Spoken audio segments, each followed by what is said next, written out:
యోహాను సువార్త 19:30 చదువుకున్నాము. యేసు ఆ చిలకను పుచ్చుకుని సమాప్తమైనదని చెప్పి తల వంచి ఆత్మను అప్పగించెను.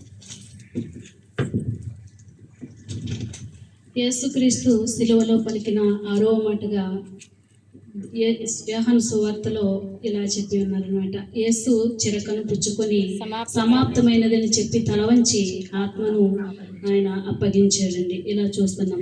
ఈ లోకంలో ఒక ప్రణాళికతో యేసుక్రీస్తు మరి ఈ లోకంకి వచ్చి ఉన్నాడు. అదేంటంటే ఆ ప్రణాళిక అంతటినీ కూడా సిలువలో సమాప్తం చేసి ఆరో మాటగా ఆయన చెప్పటము జరిగింది. ఆ మాట ఏంటంటే లోకా సువార్త 4:16-19 ఇలా రాయబడి ఉన్నదండి. అటు తరువాత ఆయన తాను పెరిగిన నజరేతుకు వచ్చి తన వాడుక చొప్పున విశ్రాంతి దినమందు సమాజ మందిరంలోనికి వెళ్ళి చదువుటకై నిలుచుచుండగా ప్రవక్త అయిన యెషయా గ్రంథము ఆయన చేతికి ఇయ్యబడెను.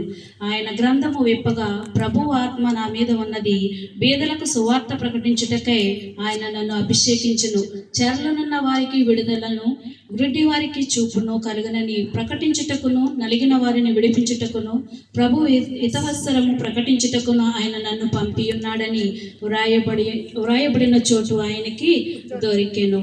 యేసుక్రీస్తు యెషయా గ్రంథంలో యెషయా గ్రంథాన్ని తెరిచినప్పుడు దేని గురించి చదివాడంటే, యేసుక్రీస్తు ప్రభు ఈ లోకంలోనికి దేని గురించి వచ్చాడో ఆ మాటలు ఉన్నటువంటి మాటలన్నీ ఆయన మనం చదవటం చూస్తున్నాం. అదేంటంటే నలిగిన వారి కొరకు, చెరలోనున్న వారి కొరకు, గురుడి వారి కొరకు, బీదల కొరకు, పాపుల కొరకు, చెరలోనున్న వారిని విడిపించుటకు నేను ఈ లోకంలోనికి వచ్చాను, అపవాది కార్యంలో నేను లయం చేయుటకు నేను వచ్చాను అన్న మాట చదివినట్లుగా చూస్తున్నాం. యేసుక్రీస్తు ప్రభు ఈ లోకంలోనికి ఒక ప్రణాళిక చొప్పున వచ్చారు. అదేంటంటే మనిషి యొక్క పాప విమోచన క్రయధనం చెల్లించడానికి ఈ లోకంలోనికి వచ్చారు. ఎప్పుడైతే తాను ఈ త్యాగం అంతటిని చేశాడో, పని ఎప్పుడైతే ముగింపుకు వచ్చాడో అప్పుడు ఆయన ఆరో మాటగా పలికారు సమాప్తమైందని. కాబట్టి ఆయన మన కొరకు తన ప్రాణం పెట్టాడు. మరి మనం ఆయనకు ఏమి ఇవ్వగలమండి?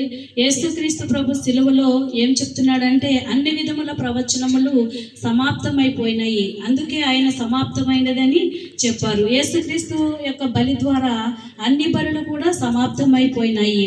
సాతాను యొక్క అధికారం మానవులపై ఉండకుండా సమాప్తమైపోయింది, అందుకే యేసుక్రీస్తు సమాప్తమైపోయిందని చెప్పారు. ఆమె దేవుడిచ్చిన మాటలు దేవుడి దీవించి ఆశీర్వదించిన గాక.